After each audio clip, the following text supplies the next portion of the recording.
let's talk about inspecting, testing, and maintaining home fire sprinkler systems. Now, home fire sprinkler systems are designed and installed per NFPA 13D, which is the standard for the installation of sprinkler systems in 1 and 2 family dwelling units. Right here I have Chapter 12. Chapter 12 covers our inspection, testing, and maintenance. We see here that the installer needs to provide the owner or the occupant with instructions on inspecting, testing, and maintaining the system. And then sprinkler systems need to be inspected and tested periodically to make sure that they're in good working order.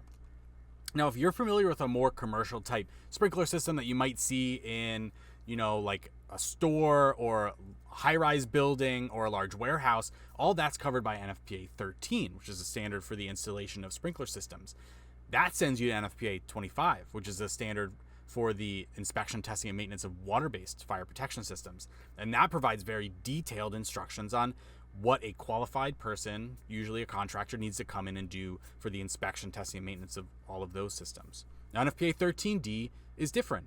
We're providing a cost-effective solution to provide life safety for these occupants. So it would be a lot to require them to constantly have contractors to come in and do this. Now, these systems are extremely reliable. They don't need a whole lot of intervention and maintenance to make sure that they're going to be operational. It's up to the contractor to provide some instruction to the owner on what needs to be done.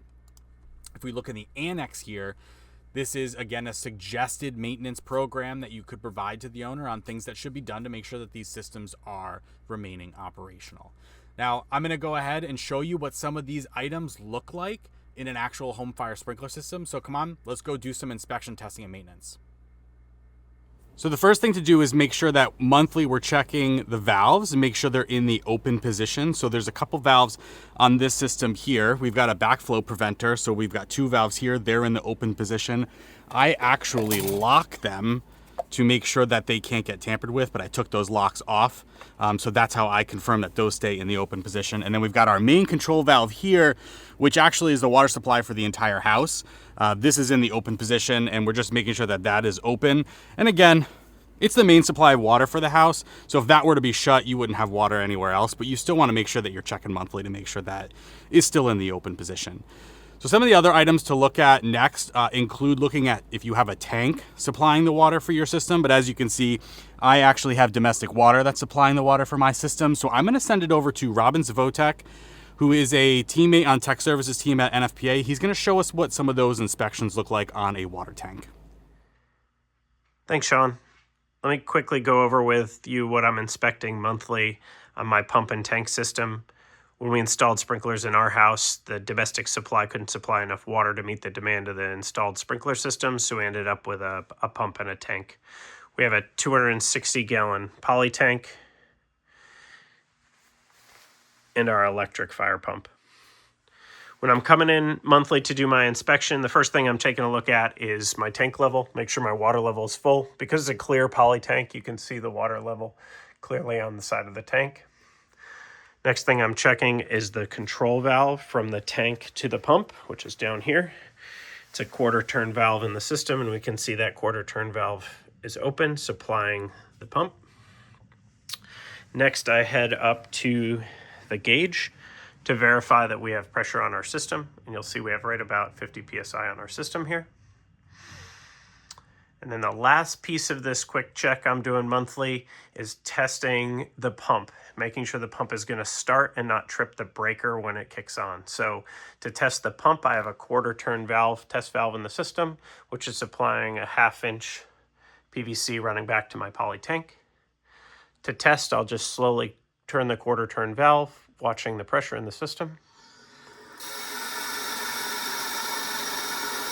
As the pressure drops down, we'll start the pump. I typically open the valve fully just to ensure water is flowing through the system well. Let the pump run for a few seconds to make sure we're not going to have any challenges with the electrical system. And then I slowly close that valve.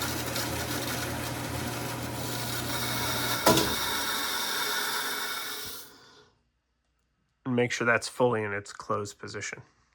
So that's what I'm going over with my pump and tank system here to ensure that we're meeting our monthly inspections. Let me turn this back over to Shawn. Every 6 months or so, we want to perform a test on our water flow device. Now, most systems aren't required to have a water flow device. If you have smoke alarms within the building, you're not necessarily required to have a water flow device. But if you have it, you want to be testing it every 6 months or so just to make sure that it's working.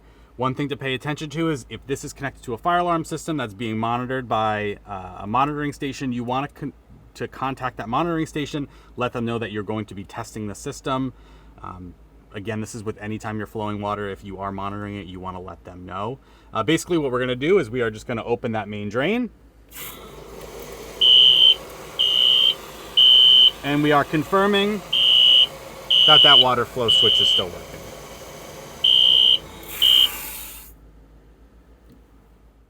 Next, on an ongoing basis, we want to be inspecting the sprinklers, any exposed piping, pipe hangers. We want to make sure there's no damage or leaks or signs of corrosion. Most importantly, we want to make sure that these sprinklers haven't been painted. Again, this is painted by the manufacturer, so that's acceptable, but it can't be field painted. And we want to make sure there's no obstructions to these sprinklers and make sure that there is nothing hanging from these sprinklers. So these are things that we constantly want to be paying attention to.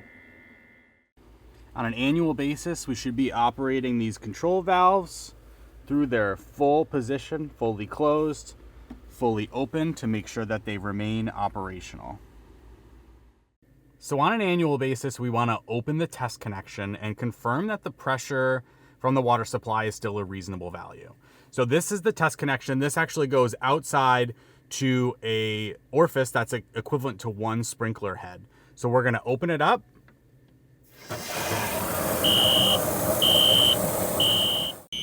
And we're going to confirm the pressure here. We are at about 60 psi, which based on previous tests, 60 psi is still a reasonable value. And just a couple notes at the end. If you are changing ownership, if you're buying a house with a home fire sprinkler system, it is recommended to have a person who is trained and knowledgeable in these systems to do an inspection to make sure that everything is designed and installed properly. And if you have an antifreeze system, so potentially if you have sprinklers within unconditioned attics or within spaces that are unconditioned, you might have an antifreeze system. You should have a person come in annually who's qualified to do a test on that antifreeze solution to make sure that it's still acceptable. So those are some other things to pay attention to as well. So those are some of the things to do to make sure that your home fire sprinkler system is properly inspected, tested, and maintained.